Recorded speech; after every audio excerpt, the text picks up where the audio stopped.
함께 예배하는 우리 집, 믿음으로 세우는 가정. 안녕하세요. 여러분과 함께 말씀을 나눌 추진 목사입니다. 오늘도 예배하는 여러분의 가정에 하나님의 은혜와 진리와 사랑이 가득하길 축복합니다. 먼저 마음을 열어 함께 하나님을 찬양하겠습니다.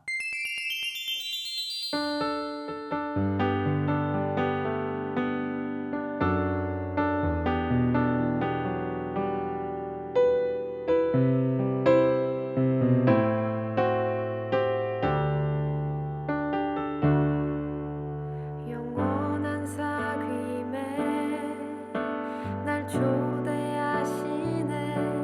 주님을 누리며 사는 것,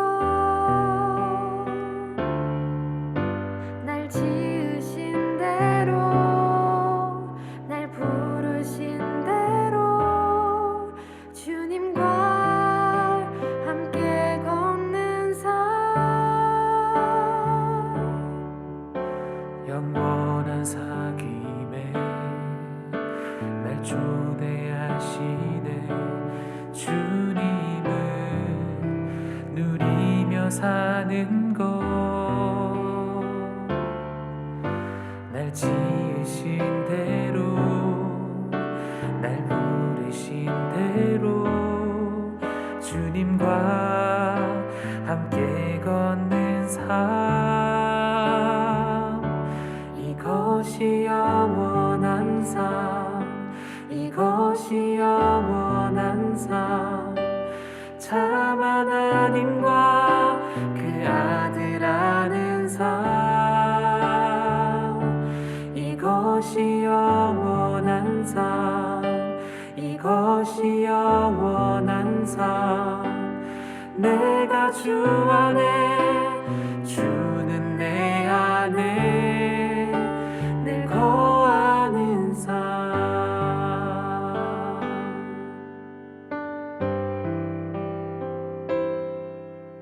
영원한 사귐에 날 초대하시네.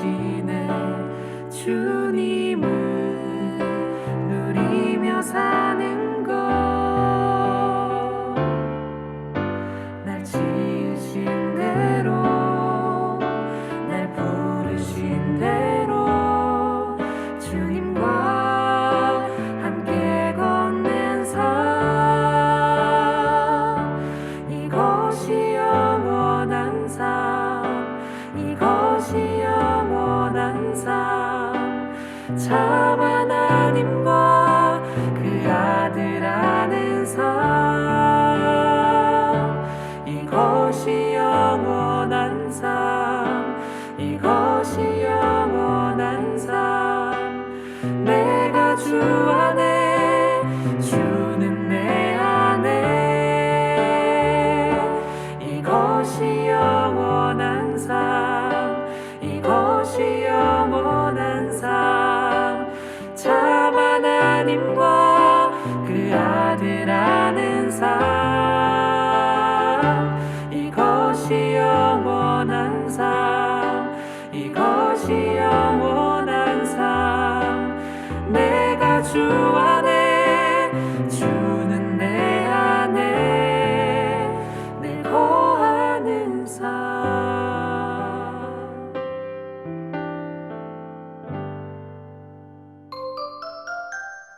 함께 보실 하나님의 말씀은 사도행전 21장 35절에서 36절입니다.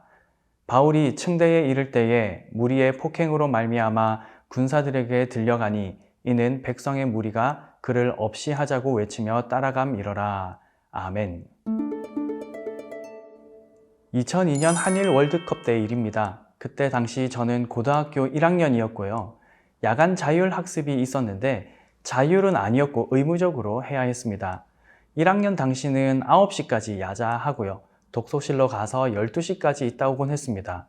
그런데 2002년 6월 우리나라에서 월드컵이 개최되었고요. 우리나라는 엄청난 성적을 거두었습니다. 그때 한창 거리 응원이 유행하였었죠. 저와 몇몇 친구들은 등교할 때 붉은색 티셔츠를 숨겨왔고 거리 응원에 참여하기 위해서 아주 과감하게 야자를 쬐습니다. 당시 담임 선생님은 전날 야자 짠 사람들 다 앞으로 나오라고 했죠. 저도 나갔었고요. 그리고 칠판을 잡으라고 하시곤 밀대걸레로 사정없이 엉덩이를 치기 시작했습니다.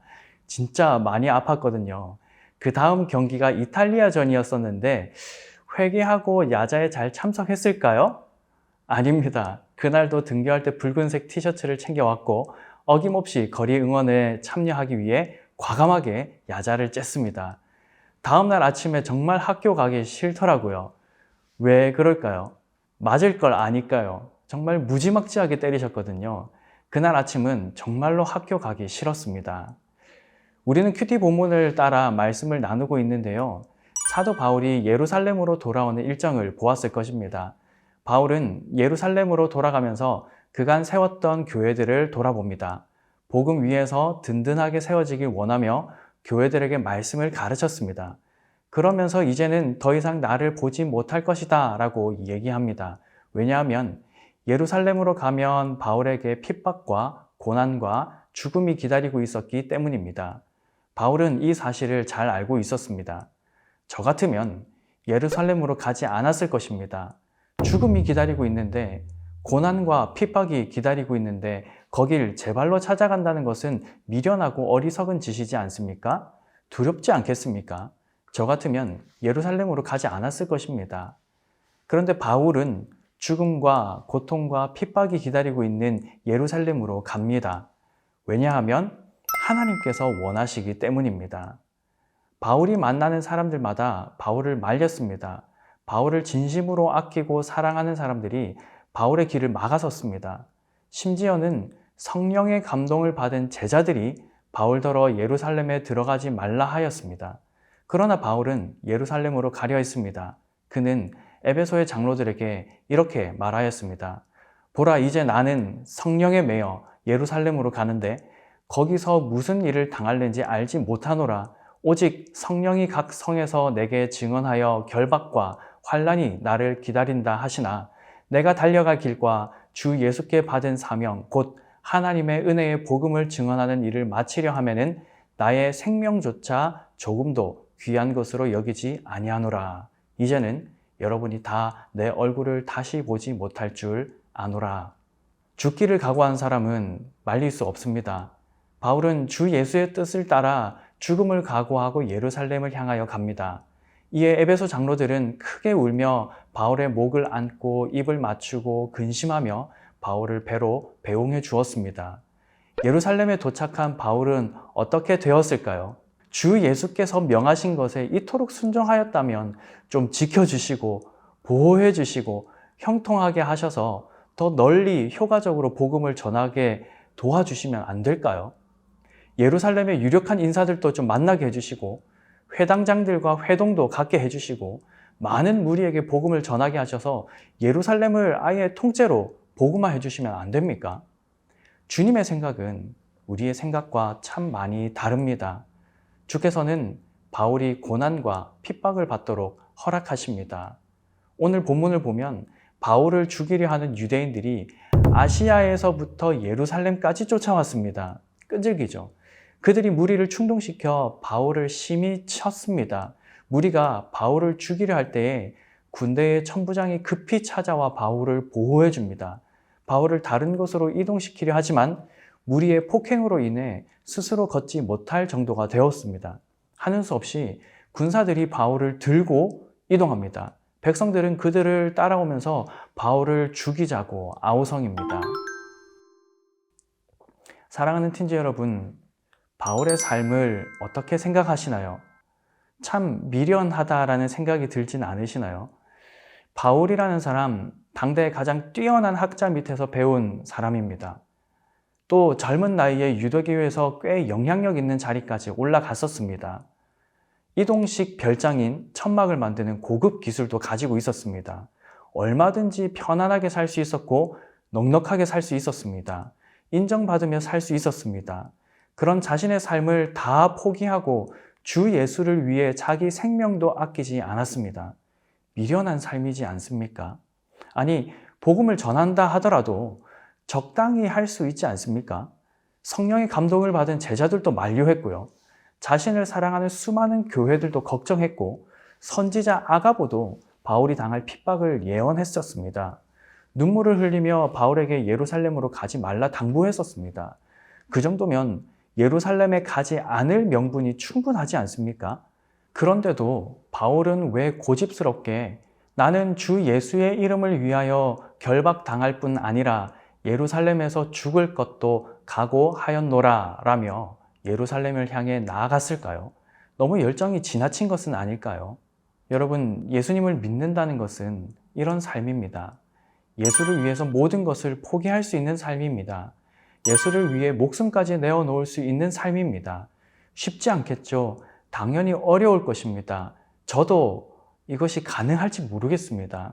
그러나 성경에 다 기록되어 있지 않지만 바울도 두려움을 가지고 있었을 것입니다. 매를 맞을 때 얼마나 아팠겠습니까? 또 얼마나 자신이 비참해 보였을까요? 그러나 바울은 그 모든 상황을 예수 안에서 담담히 받아들였습니다. 주님께서 원하시기 때문입니다. 주님께서 명하셨기 때문이죠. 어려운 얘기지만 주님의 이름으로 말씀드립니다. 참된 믿음을 가지시기 바랍니다. 행함이 있는 믿음, 살아있는 믿음을 가지시기 바랍니다. 말로만 믿습니다 라고 하지 말고 그 믿음을 행함으로 나타내 보이시기 바랍니다. 여러분은 무엇으로 나타내 보이시겠습니까? 하나님 나라를 위해 무엇을 감수해야 할까요? 무엇을 구체적으로 실천해야 할까요? 실천에는 용기와 단호한 결의가 필요합니다. 여러분의 삶을 통해 믿음이 증명되고 또 하나님 나라가 세워지길 주님의 이름으로 간절히 축복합니다. 이제 나눔 질문을 가지고 가족들과 대화 나누시고 가정 예배를 마무리하시면 되겠습니다. 다음 주에 또 만나요. 안녕. 나눔 질문입니다. 첫째, 바울은 예루살렘으로 향해 나아갔습니다. 예루살렘에서는 무엇이 바울을 기다리고 있었나요? 둘째, 그럼에도 불구하고 바울이 예루살렘으로 간 이유는 무엇인가요? 셋째, 여러분이 하나님 나라를 위해 감수해야 할 것은 무엇인가요?